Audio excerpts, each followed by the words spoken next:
Hey everybody, welcome to the weekend. So we're going to do another pickups mail week video. A couple of nice cards came in. A little bit of a theme developed as I went along and as the cards came in. And at the same time, I got the last card in particular is going to be kind of a good one because it's sort of a milestone, so to speak. I'll explain a little bit.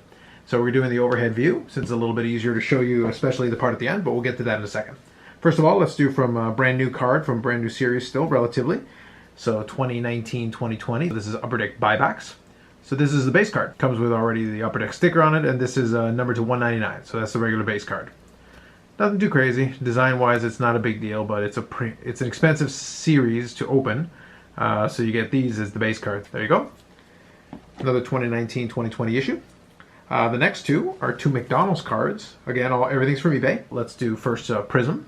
So this is a 2001 Prism. Beckett lists it as kind of Pacific. They are the McDonald's cards, though, so you can see the golden arches there in the corner. This year it was numbered to 500. So Pacific did a pretty good job with a lot of these. These are not super rare, but nice cards, not just the same. And I think most of those were, well, actually I don't think, they were redemptions. So you would buy the McDonald's packs and get a redemption for the memorabilia card. You'd have to send it into Pacific or put in a code in order to be able to get it. I think you still had to send it in at that time. Another one, this one's from Atomic. This is 2004, so it's a couple of years later. Still Pacific. So this one ended up on my Instagram this week, and I'll have a couple of these other cards. Usually, if you ever want to know what's coming for that given week, I'll usually put a couple of pictures at some point on the Instagram. And I'll probably grab one or two cards here, and I'll put that on the Instagram as well. So this is the patch card, numbered to 100. So there's actually three of these, and I've got two of them now. So there's the patch out of 150, which is, I think, the silver patch. Then you got the gold patch, which is this one out of 100. And then you've got a stick patch or stick jersey out of 50, which is the only one that I'm missing to complete the trio. But I've got a line on that, so I may get that at some point. If I do, it'll be in a mail day like this, and then I'll put the three of them together and kind of show you. This one's the middle one, numbered out of 100. Nice card. Although I wish it was a little bit of a nicer patch, but just the same. Pretty cool. And again, you can see the McDonald's logo on the back. Pretty straightforward design, nothing too crazy. Pretty tough cards back in the day, though. Okay, this next one is another one of those. It is a one of one, but it is a pack pulled one of one as well. But Upper Deck kind of snuck in some kind of value added one of ones where they basically took a previously existing card and applied a 30th anniversary little kind of foil on it, and then of course give you the one of one label. So there's no checklist from Upper Deck anyway that shows all the different ones. So this is my second one of these, and kind of testament to they're not common at all, but at the same time it's one of those things where there's no real way of knowing kind of what the pricing is. It's really down to whatever you're willing to pay. The first one that I got in a previous mail day I paid $35 for, and this one I paid $15 shipped. So it tells you that at that price point, of course, I'll pick it up, no question, but I'm not going to pay top dollar for these because even though it's kind of a neat little novelty, I don't really treat it with the same regard as like a, I don't want to say real one of one, but I guess I have to say kind of real one of one that is meant to be just part of the product as opposed to being kind of, oh, we rebought some cards and here you go, now this is a one of one because we slapped the foil on it. Anyway, I treat these as maybe a small step above like a card show one of one, something like that. Just the same, it's a cool card, so happy to add it to the collection just the same. All right, these next couple are that this week seems to have developed a little bit of theme, a little bit of an all-star theme built up at the end of as the week went on. So this is from 2003-2004, Upper Deck Ultimate, 4th edition, always an all-star, Mike Modano. So this is a triple jersey, and these are all three different all-star jerseys. So you've got from the 98 All-Star Game, the 99 All-Star Game, the 2000 All-Star Game. And at some point I'll do some like other Modano stuff that I've got, and you got that Modano All-Star. That's from the 2000 All-Star Game where they had it in Toronto, and I've got a replica version of that jersey. So it's kind of a cool card. Not too crazy. I think I paid about 20 bucks for this, or maybe a little bit more, maybe 25, but these are numbered to 50.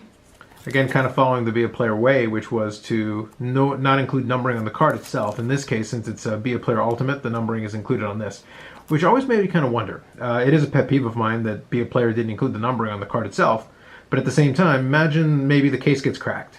I don't think at this point Beckett would replace this. So fortunately, none of my Be A Player Ultimates have had this issue, but I was always curious what would happen this far, later, 16 years on, if at some point you got the case cracked and you wanted to replace it. I don't know if Beckett would honor that. But anyway, nonetheless, Like I said, the numbering is there and it's kind of cool. Back in the heyday of Be a Player Ultimate. Next one is from sometime later on. This is by this point they were in the game Ultimate. So this was All-Star Year, the silver version. So you got another triple jersey. This one's numbered to 24. And you've got Artur Zerbe, Nicholas Lidstrom, and Mike Modano. Pretty plain pieces. This is supposed to be from the 99 All-Star Game. So kind of in the same vein. Now you can see here, like I said, 99 All-Star Game. Both of these have a swatch from the 99 All-Star Game. This one is the burgundy one, and then this one is a white patch. So if they did use it from the same All-Star Game, it is possible that you could have that because the jersey was very different that year, but obviously it's kind of a plain patch. Nonetheless, two kind of All-Star themed Be a Player Ultimate cards. And like I said, the numbering is on here again. Now in this year, they only produced 10,000 total cards, which is what the second number corresponds to. And then this year they did 25,000. So hopefully you can see that there. That's the bottom number there. So the print run definitely dropped off as time went on. Okay, these next two would normally be the finishers, but I do have kind of a cool card that I want to show you. And it does follow with the All-Star theme that the last couple of cards had. So this is from 2002-2003 Be a Player All-Star Edition. It kind of follows with the same theme, but this is just the regular All-Star Edition. So this one here, you can see we've got the All-Star. And this one's a nice one. It's got kind of a two-color, and then it's got a little bit of a bump there in the middle of it where the seam goes from one color to another. So it's very cool. That was a kind of a cool All-Star year. I really did like the jersey from that year. And I think it is just a two-color, but it is a pretty nice looking two-color. See the back there? And this one is the gold version. Again, following kind of what I mentioned earlier about Be a Player, this is actually limited to 10 copies. So that's the print run. So these are super tough. And I got this from a hardcore Modano collector that I buy a fair bit of stuff. He's been liquidating a lot of stuff on eBay. So as time goes on, I make offers and then he accepts. And usually we come to a deal and then they ship it out from BC over here. And then I get to add cards to my collection like this. And he's got some quality stuff. So this is another one of those. The next one is part of the same package. So I'll show that to you as well. Again, All-Star, and again, same thing. So same year. This is again from that 2000 All-Star that I was talking about. And this one's kind of cool because since I do have a replica, I have a decent idea which part of the jersey that comes from. That should be from like one of the shoulders. But I can look on my replica, but the type of jersey there going to the other one, you can pretty much figure it out, but it looks like it's just that striping with the shoulder part. Nonetheless, another two-color piece, and again, limited to 10 copies. So these are pretty tough. Good looking cards too.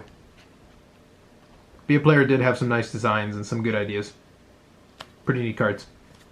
Funny enough, I think I need, there's a silver version, I believe, of each of these out of 30. So I've got, I think, the base cards, and I've got the out of 10s, but I don't have any of the out of 30s. So I'll have to kind of keep my eyes open, peeled for that. That's why I said it kind of built a little mini All-Star theme there. That's kind of cool. All right. Last card in the Mailday. Normally, these other ones probably would have been the top ones, but this one here has a good reason to be here. This is from 2018-2019 Leaf Ultimate. This is the signature subset. So this is the Mike Modano signature. So this is a single signature. They've also got double and triples in that series. So this is the blue Spectrum out of 5. I'm just tilting a little bit so you can get an idea with the shine with the foil. It's a cool looking card.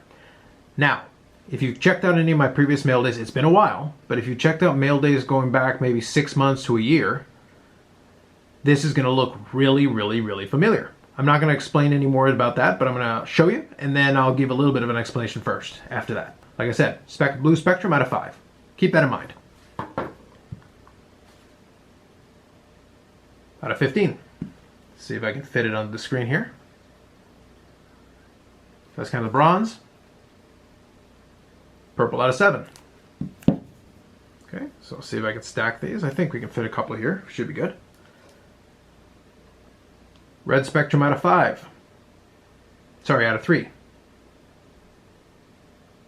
tough to line everything up when you're looking at the screen. Okay, there we go. That's the out of 5 from today. Blue Spectrum. Okay. This one's the Silver Spectrum. Probably one of the cooler ones. So this is number 2 of 2. Really cool looking card. I'm going to put that right there. How about number 1 of 2? So I've got both versions of this one. It's like having a 1 of 1, I guess. Question mark. I'll give you the story of kind of how this all came to being for those of you who are not familiar. That's why the blue one was so significant to me, picking it up this time. So I'll explain in a second. There we go. All right. How about the gold 1 of 1? There we go. And for good measure, why not? This is the magenta printing plate 1 of 1 for the same card.